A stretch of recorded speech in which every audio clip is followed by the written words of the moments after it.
All right, welcome back to the Underdog Wealth Academy. Today I have Austin Tyner, one of my best friends in the world, here with me in the studio. Welcome, dude.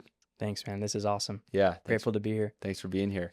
Austin is, honestly, like one of my very best friends. So this should feel pretty natural today, and it'll be fun. And I've been waiting for him to get in town. He's just in town for a couple days, but we're making it happen. So Yeah, it's been a year since I've been in Utah so has it? I've been itching to Get get back out here. Yeah. It was really good to see the mountains again. Yeah. Austin lives in Arkansas, and we're partners in a pest control company, Palisade Pest Control. So we both are owners in that business, and his role is to run the inside sales program. But Austin, back in the day, was the one that recruited me to Point. So we've been working together for 10 plus years, way close friends.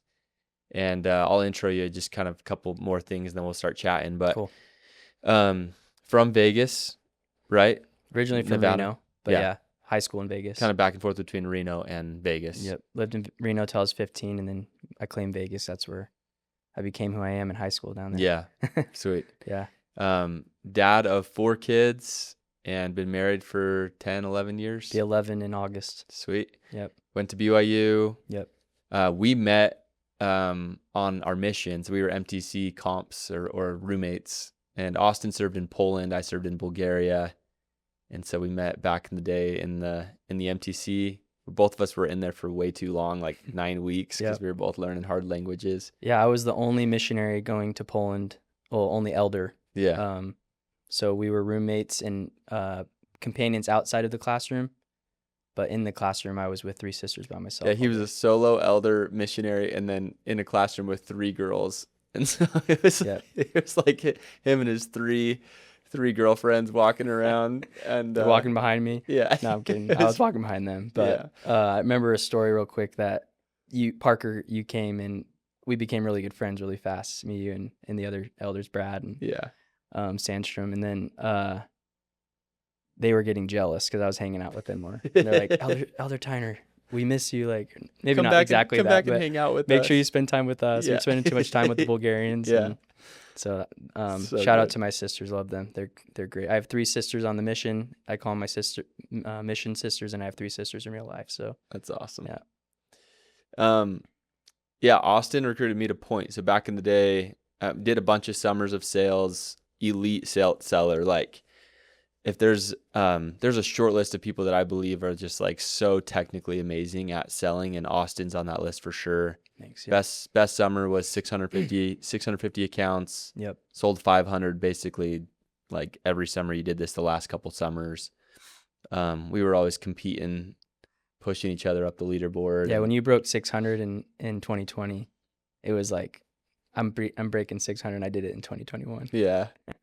I told the story actually, like I think I did a podcast a week or 2 ago, and I told the story of we were both a couple summers into Point and kind of running our own teams and networks at that point, and kind of like best friends, but definitely competing. Yeah. Like, and it was like way healthy competition. We were always looking. I think people should always look for like, who's the person that I can compete with, and we were that for each other. And it was like middle of September, and we were like the main recruiters for our sales force at that point. And Gabe, our partner, was like, guys, come home. We need you to help build the teams for next year. And we were just like pushing till the very end, trying to see who could beat each other. I remember where I was when we like waved the white flags. I was in Battlefield, Washington, like north of Vancouver. Yeah. And I was like looking for a hood to like keep knocking. I'm the only one out there. Yeah. And just to beat you. Yeah. Yeah. And my wife and have a newborn, and she may have already been gone, honestly. Everyone was like, come home. Yeah, you and I were just out there. No, I'm not losing. Yeah, all the competitions, it was always to try to hang with Parker. And it's good. It's good to have somebody that helps you elevate your game, and you've been that person for me, man. Like, to help me, amen, dude. Stay humble, stay hungry, and to elevate and keep getting better. Yeah. And it started from day one, when we first met in the MTC, and it's to this day, how many years later? 12. Yeah. 13. Well, 2012. Yeah, 14 years. 14 years since we met. Yeah. Dang, that's crazy, man. Yeah. Yep. And then so 14 years of... We've been working together at Point for 10 plus years now, like a decade. Yep. So, so we worked together as managers. I got recruited from Vivint. You kind of get me over from there. And then ran our own teams, ran our own regions. We both oversaw a couple hundred reps. By the time we kind of Point Pest Control sold their company, our partners sold, and then we started a new pest control company called Palisade Pest Control. And Austin, his role within that company, I obviously still run the door-to-door program and live in Utah. Austin lives in Arkansas and runs the inside sales program. And so he oversees a lot of kind of like blue collar dudes that are year-round guys selling termite, selling over the phones. Yep. So we'll get into that today. It's cool. You've been killing like our inside sales program. The first couple years you were in a different role and we didn't really have one. And now we're just like, even on the way here, your phone was ringing, like helping your guys close deals. So it's cool to see. Yep. Yeah. It's year round. It's all the time. And I know the summer's just starting, but for door to door, but it's been cool to be like in that world all the time. Yeah. Which I love sales and I love, learning how to sell in different ways and new products. And it's been super exciting. It's awesome what we're building. Yeah. Yeah. You're doing great, man. Well, let's start kind of from you growing up, like from what I know, lots of like, cause you're such a hard worker, dude. Like one of the reasons I came over from Vivint is I knew like Austin Tyner is a rule follower, obedient, disciplined, and that rang true. Like on the doors, you were always the guy after dark getting 1, 2, 3 sales. Like I knew if we were in a competition, we were competing and it was just getting dark and I wasn't ahead of you, like I was nervous because there were more sales coming in. So I think that some of that came from your upbringing, like construction, hard worker. I think your parents raised you to go like earn it. Like I remember you worked at like fast food restaurants. Yeah. Like you just had to work the sucky jobs to like learn to kind of help pay the bills, right? Yeah. Maybe just speak about that in your childhood. I love my dad, and he's a hard worker, and he's an accountant though, so he has soft hands, doesn't have the hard. Yeah. I'm kidding, but he said like if you want to drive, you need to pay for insurance. He just had little rules like that. And like, okay, how are you going to pay for insurance if you want to drive? Like I'll give you the car, but you need to help, So I was like, okay, I'll get a job. And so my first job was laying rock on the strip in Vegas, like decorative in the rock. Heat. Oh, at like 4 a.m., 5 a.m. Oh, wow. Yeah. So that you weren't in the heat. Yeah. And I remember laying rock around the Orleans where they have like the basketball tournaments and stuff. And just down on the strip, seeing stuff that a 15-year-old probably shouldn't see down there, but I was making money. Yeah. And then I had a friend that had an opportunity to tutor an autistic kid during high school. That was awesome that I did. They cut the funding for that, so it wasn't enough to pay for insurance. So I was looking around, and I had a buddy that was working at Burger King, the BK Lounge. That's where you ended up. So I did both for a while, and for 2 years, actually, I played, sports every season and worked at Burger King, and played all the sports in high school and worked at the same time. So it did build like this no excuses, just go make it happen type of mindset from very early on. Yeah, and you had that like money doesn't grow on trees. Yeah. If you want to go play sports, you want to drive a car around, like you got to go put some chips on the table and be help pay the bills. Yeah. Which I think everyone has their own style with this, right? Like, and I still don't even know fully where I stand because like I want my kids to have a childhood and make friends and have fun, and you can only be young once. Yeah. But there's also like a lot of beauty in like teaching your children young to like have some adversity, go learn that like you're not going to just be given things. Right.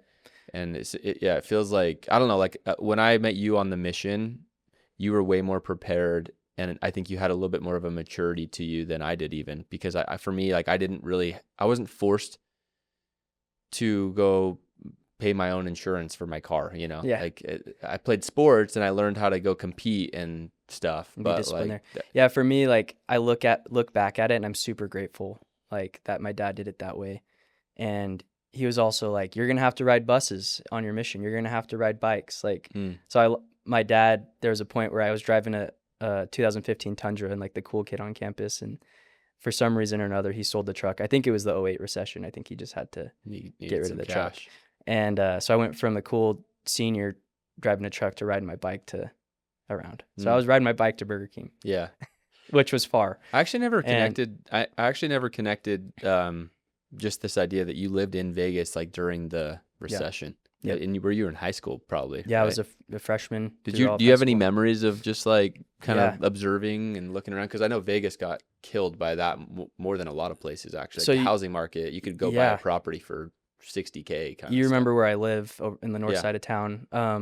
I saw members of our church just buying up property. Like, really? Yeah, I saw guys like capitalizing on it because they had a bunch of cash and they were buying all these houses, and now they're like doing really, really well. Yeah. So I saw that part of it because I was in a part of town that was more affluent. It wasn't like the nicest part of Vegas, but it was nice.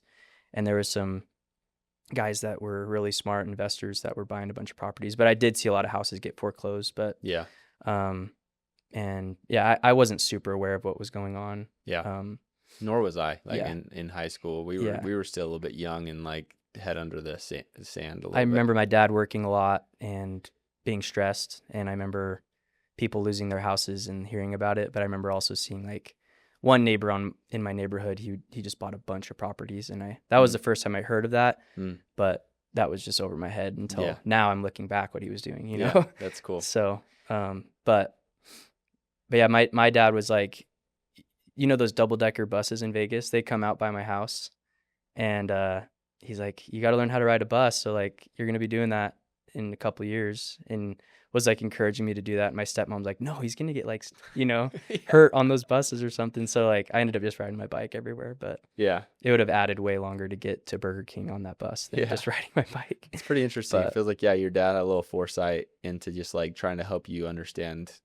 Yeah, Fred Tyner. Yep. Yeah, that's cool. He gets that kind of stuff, and he does it sometimes in a way that people are like, what are you doing? Because like, I want my kids to play sports and enjoy high school, because I look back and I'm like, I can't play on a organized sports team ever again, sadly. Like, I wish I could go, you know, dress up and play on a team. Like, that's what I mean, is there's a little bit of a balance on that that you need to kind of find.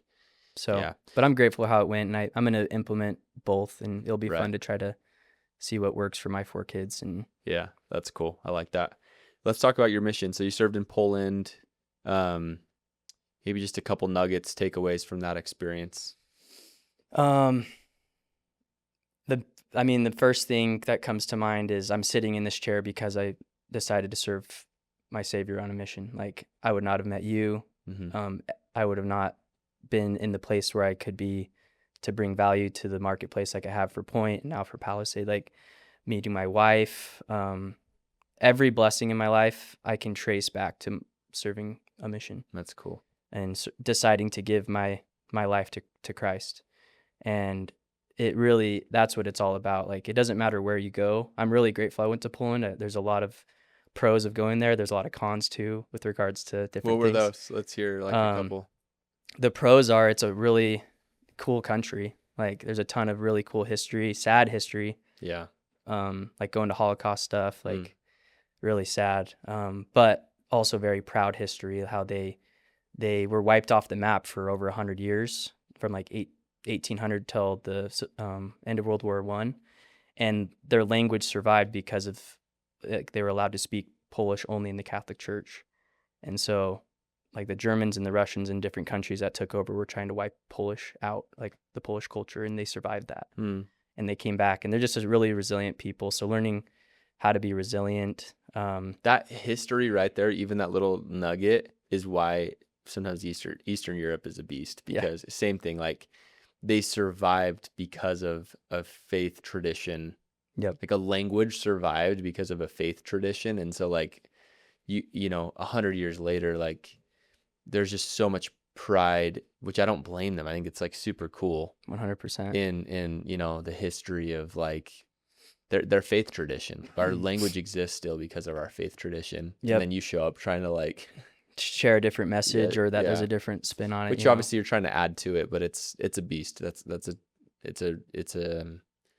think that's why that part of the world can be a tricky, tough place to serve, is there's a lot of people that are a little bit calloused, and they're just super proud of their past, which is I don't blame them. Yeah, super and cool. I always say, like, so it's Catholic, Roman Catholic, right. And there's probably more to the story of why the language survived, but that's like the high level of how that happened. But they had a pope in the 80s that was Polish, John Paul II. You probably heard the name, and they love him. And like, that's when communism fell. Like, he was a thorn in the side of communism. Interesting. So like getting the Iron Curtain to come down, he was a big part of that too. So that's another wrinkle. So I always say communism and Catholicism made it tough to be a missionary. Yeah. Like, people just don't trust you right because of those two things. And it's hard to blame them again. I mean, you served in a former communist country. So, yep. Some other pros is the language is awesome. I try to keep it up every day. And I was at a pumpkin patch last, like, Halloween or whatever, and I'm always listening for Eastern European accents. And I'm walking across in Springdale, Arkansas, and I hear two women speaking Polish. That's awesome. And I'm like, babe, I'm doing a loop. I think that's Polish to my wife. And she's like, okay. And so I do a loop, and they're Polish women. I end up talking to them for like the 2 hours. Yeah, that's awesome. I'm like MIA. The kids are like, playing cornhole, and I'm just talking to these Polish women. And they always say, it's my favorite compliment is like, wow, you speak better than my kids. Like, how do you? So I've tried to keep it up and listen to Polish podcasts and Polish that's books, cool. and read Polish scriptures and Polish articles, and try to keep that up. And then the food, if you haven't had pierogi, you've had pierogi in the house. Oh yeah, we've had friends get-togethers, and Maddie's made some pierogi. I knew my wife was my wife on our first birthday we were dating. She surprised me and made me Polish pierogi. That's awesome. And I was like, game over. Yeah, she's a winner. Winner. She gets it. That's it. But once you do get to know the people in Bulgaria, you can probably relate to this. Like, they say it's like an orange, where if you peel them, they're hard to get open, but once they're soft and juicy on the inside. And the relationships and the people I met there is eternal stuff. Like, that's cool. That's awesome, man. Well, I'm a big believer that how you do one thing is how you do everything. And you were an amazing missionary. And again, that's in a lot of ways. Like, I came home and was in the industry, felt like, hey, I'm in the right industry, but like, I never, like, and this about me a little bit, I've changed over the years, but like, I wasn't super big into following the rules, like, right out of the gates on my mission. Like, the little things were a little bit annoying to me. The little rules that I couldn't wrap my mind around or put some logic to, it was kind of like, it's a little silly. I was just like, let's just do it. But you were like, let's just do it. Like, you were just so all in. And I like needed a little bit of that in the door-to-door world,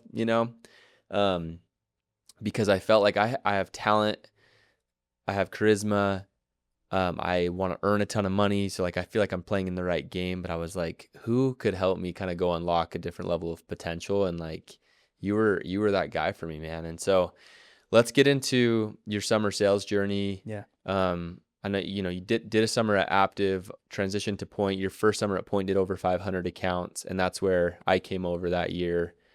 Maybe just speak to your sales experience and give some advice to those that are looking to maximize the years that they have to be able to do sales or something like it when they're kind of early 20s. They can kind of go build the foundation for their life, and then maybe they don't have kids, so they can go work long days and get ahead. Yeah. Just speak to that person.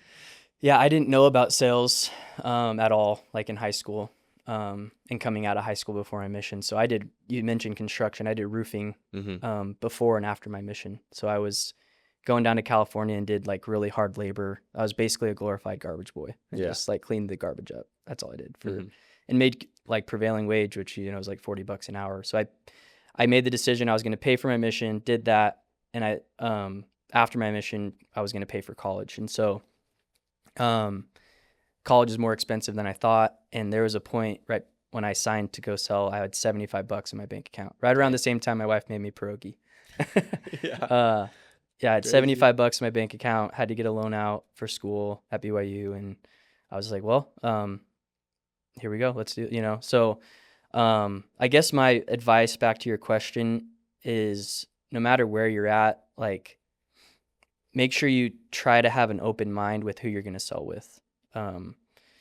There's a danger of having like analysis paralysis, but I went the route of first friend that told me about it, I jumped into it, where you were a lot more like pensive and like thinking about like, well, how could Austin help me? Like when you were coming over, maybe with Vivint, you just went cause your cousin was there. Yeah, I think so. Yeah. But, my cousin Dallin, who introduced me to Point, he was going to come to Aptive with me in Texas. And then he did the opposite. He met with a bunch of companies and he met Gabe, our business partner now. Yeah. And, he knew that this is where I need to be, and I didn't do that. And so that would be my one tip is you can shop and or whatever you want to call it, like meet with a bunch of companies, but I wouldn't just jump on with the first company. So, I guess the proof was my cousin went, he made over 100 grand and I made 19 grand. Yeah. And if I had gone with Point that first summer, just of the amount I sold and at the CV I did, I would have made double. So why is that? So like you sold at a big company, Aptive, your first summer, came here and sold over you like tripled or quadrupled your production and income. Why do you think that was? And maybe just because we have a dog in the fight and a biased take here, like give the sales pitch as to why someone should come sell with Point. Yeah.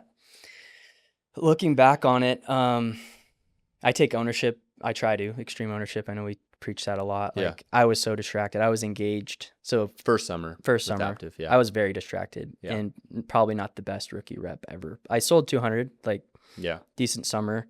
And for a guy that was, working construction and made more than I would have if I did construction. So, but when I found Point, like there was just a bunch of ingredients that my cousin found that I just bought into. And a big one was just the culture of like not going to, there was a street in Texas called Dixon Street, going and like partying at night, and stuff. And like, I just wanted to be somewhere where I could, it's not a mission, but it's definitely somewhere that the standards are a little bit higher of what you're going to do and who you're going to be at the company. And I felt that, not that everyone that works for us, has to do those things, but I wanted to be somewhere like that. And that's kind of a culture we teach is like, come and work really hard, focus, and, we play hard too, but when you're in the game, be in the game. And I felt like from Gabe and from Dallin, and then over the years with you, we've been able to create a structure that helps people do that at a higher tick. Yeah. We're not perfect at it. But but we're very interested in the development of people. Right. Yeah. Like the becoming of who you're becoming, not just in the job, but outside of it. Yeah. And I would argue like that the better person, like the more you become even outside of the job, the more you can become inside the job, because it just kind of it gives you more perspective and more excitement to lock in and just take the job more seriously. Like as I've become more well-rounded in my life and like cared more about all the important things, like I've just wanted to take work more seriously. Right. Because I just see it as such a rad opportunity to like go back and do the other things and serve more. So you went from 200 accounts to selling 500 your first summer at Point, second summer in door to door. What shifted that year inside the job? What in the summer, I realized that like you felt a better cultural alignment probably with Point, but like what shifted in the job that helped you go do 500? Because 500 units sold at the time was like 99th percentile. Right.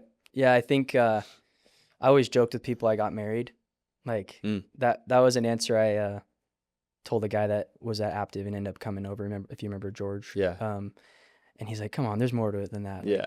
But for me, it was just like eliminating distractions and really focusing on like my why. And like it just became easier because my why got bigger, like the saying, the bigger the why, the easier the how. Yeah. And I felt that because my why got bigger. And then just in the job, I had more like vision and belief. So I was able to like act in a way that was more confident, and my capabilities got better. And so I was able to like get better at the job because I was like more bought in and not distracted and had a higher vision of what I wanted to do. Yeah. Set by people around me, like my cousin, same thing. Like he and I battle all the time and everything our whole lives, and he sold a ton, and I was like, I'm going to sell more than him, Yeah. And so that helped me being around somebody that elevated me. And then you came in and we kept doing that with him and for a long time. And so, and then I started reading books. Like I started like actually studying and like wanting to master the craft, where the first summer I was like, I'm good at talking to people. People like me. I was good at talking to people in Poland and like in high school and stuff. So I'll try it. And I like tasted that of like getting really good at objections and getting good at stuff. But the second summer I was like, I'm going to master this. Like I want to be elite at this. And I wasn't able to play college sports, sadly, for a lot of reasons, but it became like a sport for me that I could like get in, practice, and then go apply it and then analyze it after. Yeah. And I just fell in love with that, and I became obsessed with it and like surgical with it and trying I think we both have that in common, and I think a lot of people that are in our space that perform at a really high level maybe have that, where they like wish they would have like been able to play collegiate sports or whatever, so this becomes the replacement for it. Yeah. But you can take that same level of obsession and put it here and get a really cool return on it. Right. Financially, a better return than college sports. Maybe not nowadays. Maybe not with NIL, but back in our day, for sure. Yeah. Yeah, we're like back in our day, you're going to go play sports. Remember Nick, what was his name, dude? The BYU shooting guard that played with Haas. What was his last name? Nick Emery. Nick Emery. Remember he got like rung up for like signing a lease on a Volkswagen? Yeah, or something. And he got like in huge trouble because he like someone co-signed on a $3,000 car. Nowadays, we're paying AJ DeBanza $7 million to come play. What a time to be alive. But anyway, college sports is a fun time. Back in the day, it was financially a better place to go get obsessed and put your resources. Right. And nowadays, it's still probably, you're not going to make $7 million probably your first summer, but it's still a way better alternative than anything else that exists out there. So I love that you kind of took that obsession and I saw that. I saw that you were just laser focused. It was really fun for me to be around, and I think that energy is just kind of like we pushed each other to the top. Right. And if you're at point this summer selling, like I would invite you to go find your person or two that you feel like go find someone that's better than you or that you honestly believe is better than you, and just like push them to be their best, and they push you to be your best. And having a pace setter can be really, really healthy. Yeah, and there might have been times I was like a jerk to down, like, dude, I'm gonna beat you, or maybe even to you. Yeah. But it was always in good spirit, and like we wanted to help each other. Yeah. And sure, there was times where you would smoke me in like a Point Olympics or something, or I smoke you, and like we weren't talking as nicely to each other as we should have, or something. But in the end, like we knew we had each other's back, and that was huge. And I'm not saying other companies and the company I worked for didn't have that, but I was able to like really feel that here. Yeah. And I felt it ever since, and that's why I was able to build what I built, because I tried to transfer it. One thing I was going to ask you on leadership. So like from my vantage point, you've always been a phenomenal leader. I think that's taken some time for you to develop into that. Right. I know there's a story that does exist of like that first summer you came over to Point, you recruited like 8 to 10 guys, and you led from the front, did 500 plus accounts, but you also didn't retain like any of them, or maybe one of them or something. Right. And I think you had to learn kind of some hard lessons that year. Maybe just speak to that, and then like how you made a shift to then be able to not just attract people, because you attracted some people that year, but the next year you attracted a lot more people, but a lot of those people stuck. And so maybe just speak to like version 1 of leadership with Austin Tyner in door to door, and then version 2, and then how you saw better results. Yeah, I've always looked back on that with guilt, obviously, and also gratitude that how much I learned from it. Because I brought some family, and that honestly, like afterward, were like, we don't want to ever do this again. And I felt I took that personally because I loved it, Right. And so, but yeah, I guess peeling it back over the years, and now we have 11 years to look at it, or whatever, 10 years. It's mostly that I was bringing people out, but I didn't really understand what that meant. And as I've taught people using this story, I've been like, the first year you learn how to sell, the second year you learn how to manage if you're moving into leadership and sell. And then the next year you're learning how to like really bring people with you. It doesn't have to be that way. That's how it was for me. And that first summer I was just like so focused on me and my like new wife and like different things that I just wasn't aware. I just wasn't aware. And that's a part of me. Like I remember as a mission leader in the mission, my companion was like, do you know what people like think of you as a missionary? And I was like, didn't even like, I never thought that. I just didn't know, or maybe just didn't care what people thought, because I was just me and I was just going to be me. And you have to be aware of, as a leader, you have to have some type of temperature and looking for a word, but basically just like cognizant that people create opinions of you, and you have to balance that a little bit. Mm-hmm. And I didn't do that my first summer. You think you just weren't making enough deposits with people? Exactly. Yeah. Credits and debits, or whatever you want to call it. Of like, at night, like my second summer, I was hanging out. Like I learned a lot. Like I was trying to be more involved with my reps and like show, fill that like love account to be, then I can hold them accountable. Yeah. But debits and credits is in like, as a leader, we always talk about at Point how you have to be their buddy and their boss. Right. But it's really hard to just, if you're just doing one, like if you're just the boss, then you're going to feel like a military sergeant. And it's really hard to go make withdrawals from that person and ask them to do hard things or to be tougher or to work longer because you've seen that they're cutting corners when like they don't feel like you have their best intention in mind or that you really truly love them. And it sounds like that first year you sold a ton, but like just there wasn't enough deposits, and they felt more like you were kind of like the guy that was just like, hey, yeah, go sell. I'm loving this. But there was a little bit of like, look, I'm doing it. Go do it. Yeah. And I could have missed the teachings, and I probably did, knowing me, but like I didn't feel like I had some like a regional to say. Yeah. Regional roles are so important because you teach Amen. your managers how to do this. Yeah. And there wasn't somebody like coming to me and Dallin at the time. There could have been, we just missed it, but there wasn't a regional yet. Yeah. And so I wish somebody would have been like, hey, you and Dallin driving in the same car group every day and both selling 10 is probably not a good idea. Because there was times where we were driving to a city, we'd blow up and everybody else is in a different city because we wanted to just go make sure. Again, you're not like socially aware enough. Like there's not an awareness of like, what is the perception of that? And it was like, bad. And two big hitters that are cousins driving alone in a car group that both sell 10, they sell 20 together. And the rest of the team sells 20. In a different city. Like these guys are sharing all the gold for just them. And then we're just out here kind of like trying to fight for a sale. And that was not our intention. Like we had a reason we were doing that. And we wanted to drive together because we're best friends, but I never did that again, ever. Like after I realized and heard that feedback from people, I learned from that. And I felt like that was a blessing, like I said originally, because the rest of my time in leadership, I avoided a lot of those things and was able to retain a high clip of my reps going forward. Yeah. I keep having that, like, I think there's like a Joseph Smith thought of like the appearance of evil, like there's a lot of that in door to door.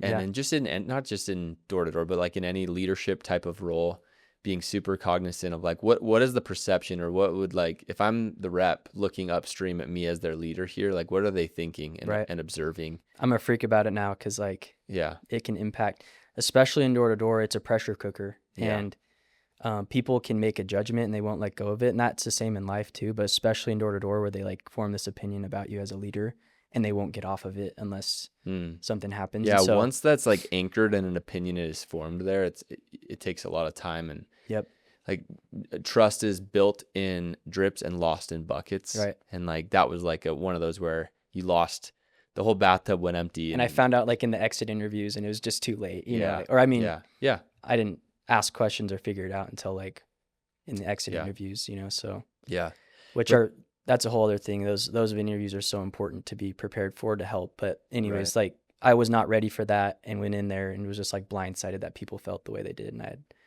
like no idea. Yeah. But I think of your story and it's like a fail fast type of thing, right? Like that was one summer you failed fast. You actually made really good money that year because you sold a ton. But then the next year we had an amazing team. We did like 3,500 accounts with 20 of us, and we kind of co-managed that team in Oregon. And that was a really foundational year for us. And I saw a way different leadership style that year. I felt way supported. I was co-managing with you, but I was in a new system doing pest control. I hadn't sold, and I felt lots of support, and we retained a ton of that team for years. Yeah. That team, we probably brought out 20, 25 guys, and like 20 came back. Yeah. And that one team turned into like 3 teams. Right. I think that next year I went to Washington. You went to Vancouver, or where'd you go? You were Portland. Yeah. Vancouver. Portland, Vancouver. And then I think Butterfield ran a team in Oregon Central. So like that one team turned into 3. Right. And then that was like the origin of what we built. We ended up building at Point. Yeah. And and like we've become like really good friends with those people and stayed in touch. And not that you have to stay in touch with every rep you ever bring out, but just looking at that first summer to the second summer, the relationships and how deep it went because I changed my leadership style and was willing to be coached and like, bite or whatever you want to call it, eat the humble pie of like, you kind of sucked last year, but you can be better this year. Right. And because I wasn't that great of a leader that year, didn't determine me being a good leader in the future. And sometimes we throw our hands up. I suck at leading. I'm just going to sell. And that's not true. Sure. And I'm grateful that I didn't do that. Yeah. So what's been the difference? So like you did a bunch of years in door-to-door sales, sold at a high level, led teams at a high level, ran massive teams. What's been the difference so far for you with, because now you're in a new role that you've been in for a year or two in this inside sales role, just between like running a door-to-door program and then running like year-round kind of like less Utah RM type kids, like what have you learned in your new role in our partnership? Yeah, so we had a second where we were dabbling with solar for 2 years, and that I learned a lot from that. Honestly, that was really cool because I just built a muscle that like I had this confidence from door to door that you really can't get anywhere, that I can go do anything. And door to door builds that better than I think anything else, like work wise. Yeah, like give me a product and I'll figure it out. Like Lenny Gray says in door to door, I can jump out of a plane and sell anything. Like I internalized that. Right. And it was cool to see that with solar. Bunch of things happen where the solar program we're not doing that anymore with Point, but I watched that company because they were a regional company in the areas where we have our pest branches that were really, really good at running an inside sales program. And so I knew over time we were going to go that way with Palisade, but I just learned from them and saw what they did and how they interacted and interviewed and hired guys and the way they treated them. And so I've taken things I liked and things I didn't like. And it's been awesome. I think like the biggest thing is if you create a vehicle and have it like laid out for somebody, the right people will fit in. And we had a technician that moved from the West Coast, wanted to get away from some of the politics stuff and moved out to the Midwest. And he was a tech for a year. And I said, hey, like we're hiring now, we're going to have an inspector. And he jumped on and just started killing it. And it just showed me like this works, number one, but two, if you have the vehicle laid out and the right person comes in, you can build anything, right? It's not how you're going to build it. It's the who. And I've internalized that a lot. Like it's who, not how, like that, the book that you shared with me. So that's been the biggest thing. And now it's just finding the right who's, which is also had its challenge of people failing drug tests and failing background checks. A little bit of a different demographic that you're recruiting. Yeah. So that's been a challenge right now as we're scaling our program, but we've doubled our sales away from door to door, and we're on pace to double again. Yeah. And just keep doubling every year. That's what we're going to keep doing. Yeah, that's cool. Yeah, we're right now currently about a $10 million pest control company. We're about to be, in 5 months, ask us again, we'll probably be a $20 million company because we have 110 door-to-door reps going to Palisade. Your program on your side is ripping. So it's going to be a fun next 5-6 months, basically doubling our pest control company size. And then, Point Marketing on my side, we've never had more momentum and better leaders, and it's exciting. But I've always been interested in just like there's a difference there. But the cool takeaway for me is like, to your thought, it's like if you use door to door as a little arena to go learn how to sell, how to lead, how to recruit, that's all you're currently doing now. Yeah. And it's a little bit more of a sophisticated kind of year-round model, but all those competencies and things that you learned from this, and you've been able to apply them now. And like we've kind of asked of you to be like a Taysom Hill, like okay, now you're gonna pass the ball, now you're gonna run the ball. Like you've kind of shifted roles and stuff, but everything you've done at a high level because of all the skills you learned in this, in door to door. Yeah. And when I've gone to those different roles, it's like not playing by addition and playing by multiplication. I know you talk about that a lot. I learned that from you. Yeah. And I've internalized that. Like, the solar thing was cool. I was making like some of the paychecks I had was insane, but it wasn't scaling like we wanted to. So, okay, let's refocus, go to somewhere that's going to scale. And we knew we were going to get to this point with Palisade once we had the customer base. And, to that point, like there was days where I would go to someone's house in a Palisade hat and then go out to my truck and put on a solar hat and sell them solar. And like, I was just, for our company, figuring out what's going to work and help. Yeah. And now like where we can bring the most value from a year-round program standpoint. Yes. And this last year, because we're trying to make Palisade an even healthier company, and termite is a key component of that. Mm-hmm. And adding that, that to our service repertoire that we do at our pest company. And, I had to learn how to do it. Yeah. I'd never done it. And so sending you selfies of me in like a crawl space suit and you look mask like a Breaking Bad.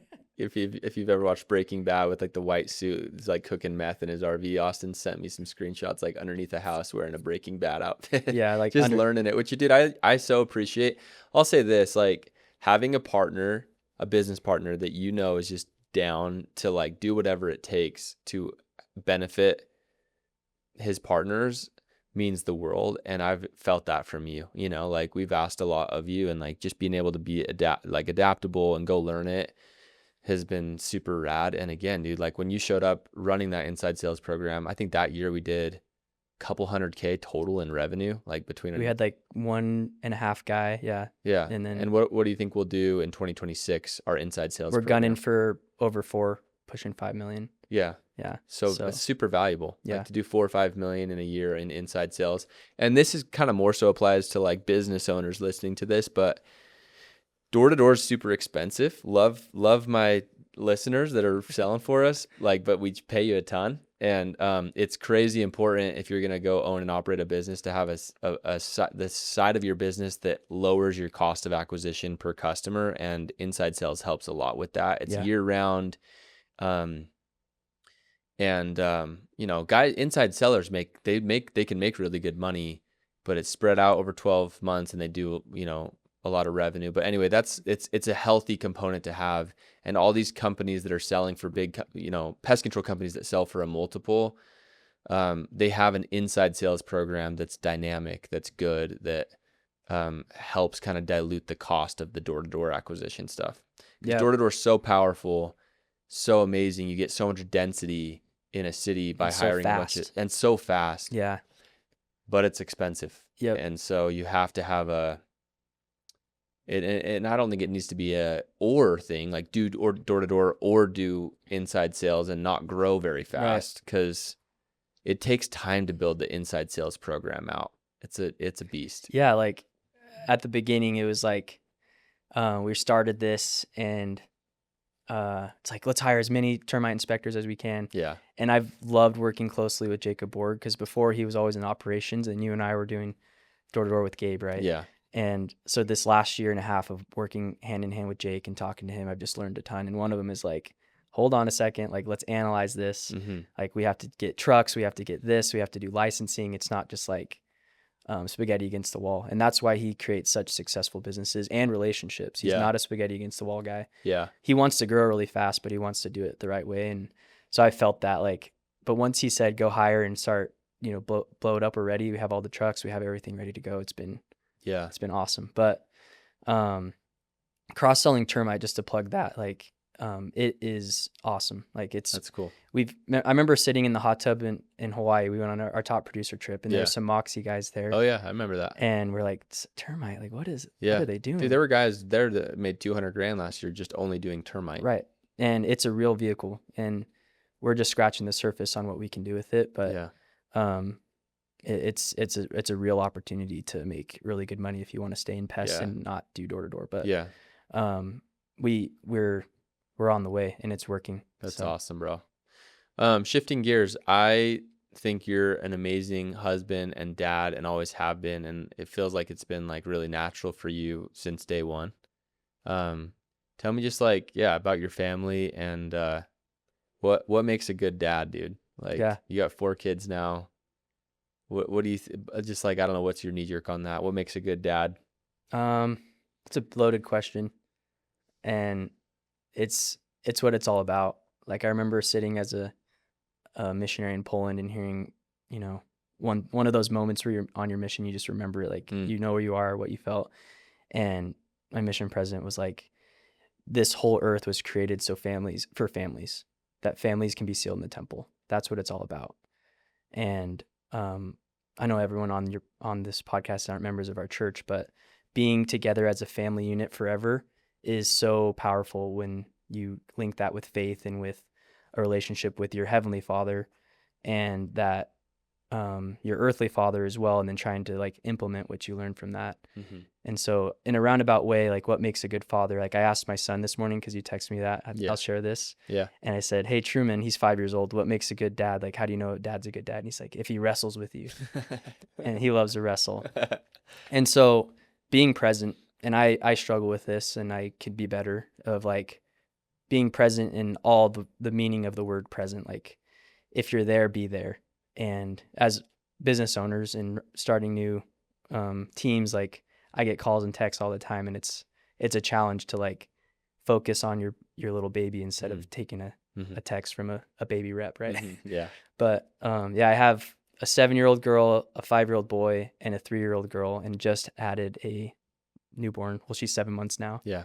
And it is so exciting to see them change and grow and help them to be who they're meant to be. And I think what else makes a good dad is just like really loving them and spending real time with them.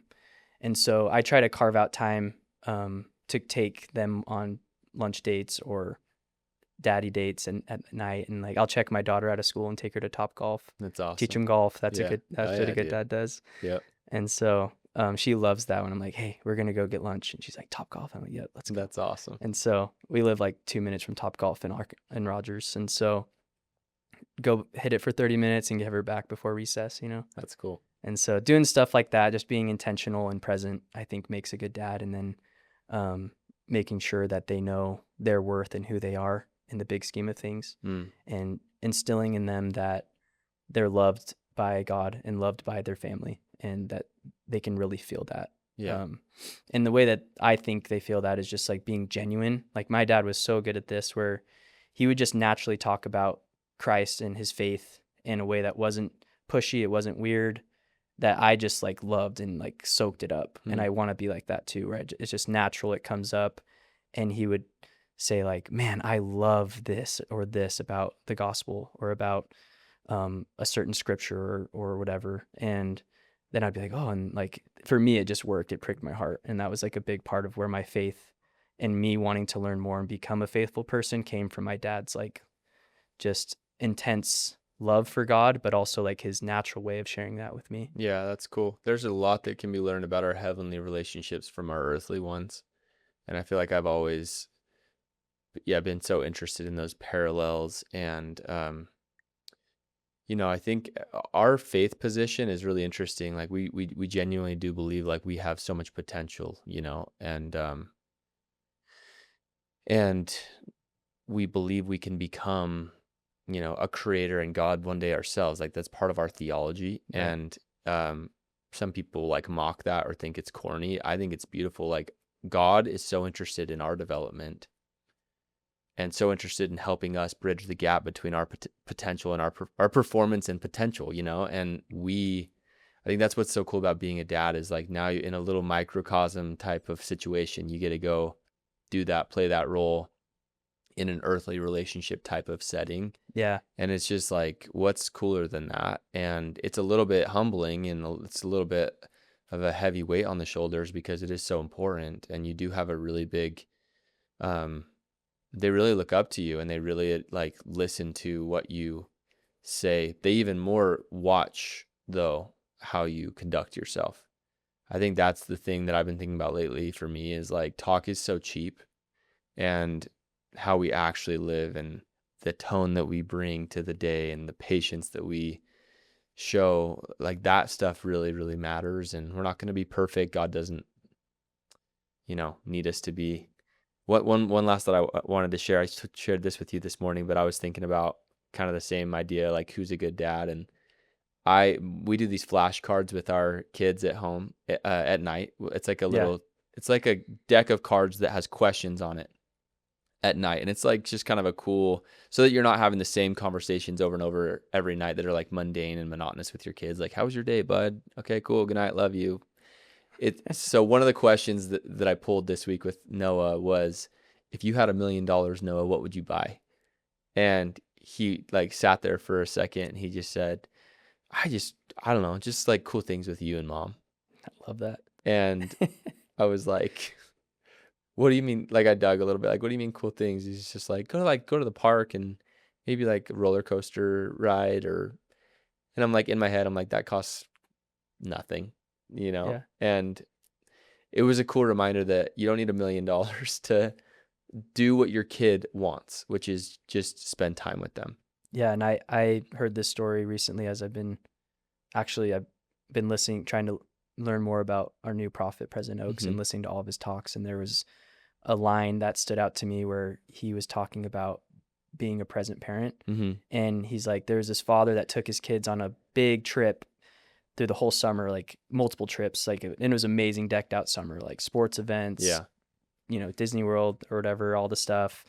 Went to a bunch of like historic sites and everything. And then after the summer, he asked his teenage son, like, he was a teenager. He's like, what was your favorite part? Like, we did some awesome stuff. And he said, it shocked him. He's like, the best part was just laying in the grass, looking at the stars and talking, just be present, man. Like, and their love for you will grow. Like, they look up to us so much, and it's just like, okay, how can you every day tie your decisions with being the best father, but also being like the best role model and like disciple of Christ for them, and it helps live the gospel be easier. I love that. I think it's fatherhood and being a dad is so intertwined with my faith that like it's one thing really, like, because whatever I do there is going to impact them, and the things I do wrong and make mistakes, which we all do, how I handle and repair those and repent of those things, like, is going to impact them too. Yeah. And we both seen our parents make mistakes and like it impacts us, but if you repair them and try to do the best you can, they'll see that and be grateful one day. 100%. Yeah. We both come from divorced parents, and all of our parents had and still have amazing intentions. And honestly, I had an amazing childhood. Don't regret anything. So thankful for all the lessons. That's one of the cool things I think both you and I would say, though, is like, the cool thing is we get to take what we learned that we loved and do it again and copy and paste. And if we didn't love it, then you get to kind of rewrite your own story and have your own chance now to do your thing. And we'll probably mess it up too, because we're human. And I'm sure our kids will sit in the chair like this one day and say, I wish my dad would have done this a little bit differently. But it's cool that we now, like, we're at a stage of life where we have the ball and we get to make those decisions. And one other story I was going to share, it's like this parable. I heard it. I'm going to maybe botch this, but I'm going to try. It's like the parable or the story of like the Mexican fisher. Have you ever heard of this? And it's this idea that like he has a boat and he goes fishing. He takes like a customer fishing, and it takes him out and he catches fish with them and then takes them back. And he has a little business around it, right? And one day there's a tourist and he's taking him out to get some fish, and the guy's like, this is awesome, man. You're doing really cool. You should start a business around this and like hire a bunch of fishermen and like scale this thing out. This could be really cool for you. And he's like, why? Like, why would I do that? And the guy's like, well, you could have like 15, 20 boats and you could oversee those and make a bunch more money. And he's like, well, what would I do if I if I scaled it up and built it out and made a bunch of money? And he's like, then you could have some time in the evenings with your kids and you could go do what you love. And he's like, in his head, he's like, well, this is what I love. Like, I would honestly just probably be out fishing with you right now, doing the thing that is like the end zone result of what I would be building the business for. Yeah. What I'm getting at is I'm not trying to talk poorly about like going and scaling a business, because that's obviously like what you and I are currently doing. So I'm not trying to like make light of how cool that is. I'm just saying that like sometimes we chase to like, and we dream of like, when I get the 20 fishing boats and I have all these people working for me, like then I'm going to have made it. But if we really are honest with ourselves, like a dream day might just be like something that we could go have today if we just have the right perspective. And while you're building your business, if that's what you're doing, just remember the fisherman that is going out doing the thing that he loves, and he can kind of go do that even today, is the idea. And so I love that. Like for me, a dream day is wake up, do a podcast with my friend, go play some golf, hang out with my kids, do a little bit of work. And like, if we sell Palisade Pest Control for $300 million one day, that's probably what I would love to, that would be the coolest day of my life. Right. And like, I could do that today, you know? So it's like, I don't know, dude. Like, it's just this interesting perspective, and just, I think being present, loving your children at every stage along the way is super important. And, yeah. Tell me, we'll finish with this question. Just the importance of faith in your life, and, in Jesus Christ, and just how that's grounded you and helped you through the roller coaster of life so far, and, what that's meant to you. Yeah. The first thing that came to mind is right now I'm actually blessed to be a seminary teacher in Arkansas. And so it's at 6 a.m. The church is too far away. I mean, it's not too far. It's like 15 minutes, but one of the members of our stake, our ward, or he was in our ward, he's in the ward split, but he owns a vet clinic. So we meet at 6 a.m. in a vet clinic. No way. Yeah. So That's awesome. I teach the freshmen and sophomores, and we teach every other week. But I have a co-teacher, and then there's a older class. They meet out in the foyer, which is like nicer. It's clean. There's like a TV. Yeah. And we're back in like the surgical room.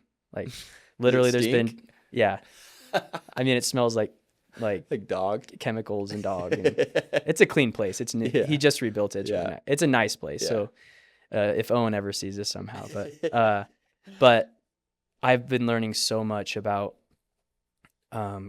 tying our decisions, like when we make a decision and we're deciding things, of how that binds us to God and to Christ, and how it doesn't, and letting our decisions tie us back to Him. And that's been a big theme that I've been taking away from teaching last year, Doctrine and Covenants, and then this year we're in the Old Testament, is looking at these amazing examples and also poor examples from the scriptures and just from our church leaders, of like, how are my decisions today going to tie me back to God? And so it just grounds me. It keeps me humble. It keeps me that I'm not the center of the universe, and that there's something bigger than this. And I think that's super healthy for every person to have some type of faith that helps them reconcile with the fact that there's something bigger than them. Yeah. And I am so grateful for the witnesses I've felt that Christ is real, and that He lives again, and that He rose from the dead, and that He has overcome that. Because like, if I were to lose one of my kids, like, it's the only answer. And I'm so grateful we have that answer. I have that answer, and you do too. And that the world can have that there is peace through terrible things that can happen, or the suffering in the world, that you can still find peace. And so I'm so grateful for that. I think also just being able to have something that you can share with other people, I guess. Because sometimes it's so easy, just, you have little kids and you have a busy work life. We do. I can go home and just not talk to anybody besides my family. And because of my faith in Christ and the church I belong to, it pushes me to turn outward. It's so easy now, especially, I don't know, with social media and everything, whatever you want to put the claim, it's so easy to be inward and just focus on yourself. It's so easy. It's like it's the natural way to live. Like, when's the last time like you went home and just jumped out of your truck, ran straight inside, but your neighbor was outside, and like, because of my faith in God, I want to turn outward, because that's what He did. Yeah. Everything He did was outward. And so it makes me turn outward. I think that was the second thing. That's awesome, dude. Would say, because it's the way that it's not a selfish thing of like, I want to serve so I get blessings or whatever, or like turn outward. That's a part of it, but it's really just to like be who we're designed to be, which is to help other people and to bring them to Christ. Yeah. And so that's my thought there. That's like everything I do. Like I'll just share this really quick. I went to a guy's house. We did a termite inspection. He's from Pakistan, and he was buying and everything. He was a really cool guy. And he brought it up that he converted to Christianity.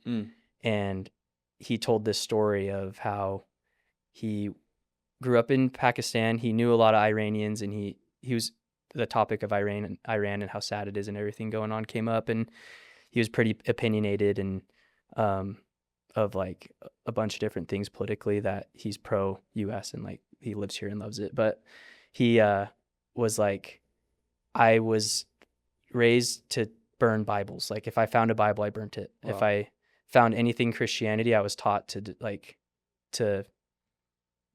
the devil, like it's evil.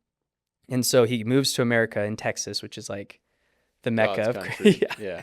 And he's working in Houston, and he had missionaries keep knocking on his door, and like not from our church, just some Christian missionaries. And he finally let her in and listened, and like, seek and ye shall find, knock and it shall be opened unto you. Just was like a drumbeat in his mind. Like he never felt that with his former faith. Like, come and find me, come to me, And so he's a couple years later, he built this really big business, and he got in trouble with the law somehow or another. He said, and he was in jail or in prison. Dang.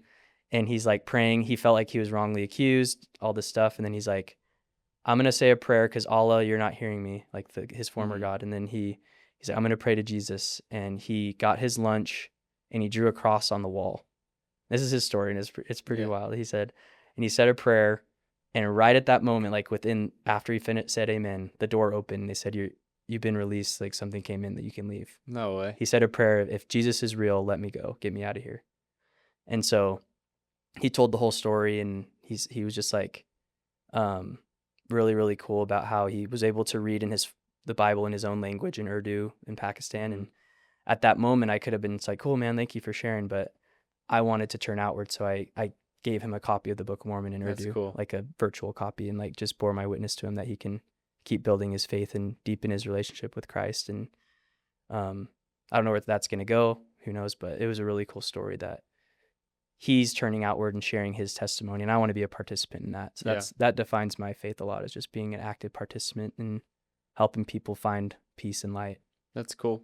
Yeah, I think our discipleship in Christ is not like a solo sport. It's like there's beauty in community, and we're built to be a part of something, not just like, like there's a reason why it wasn't just the show of Adam and Eve. It's like there's so much power in community, and I think that's one of my favorite parts as well about going to church every Sunday and the community component and like what everyone else's faith experiences are, because it helps and serves you and I feel like I get more out of church and the community piece than I think than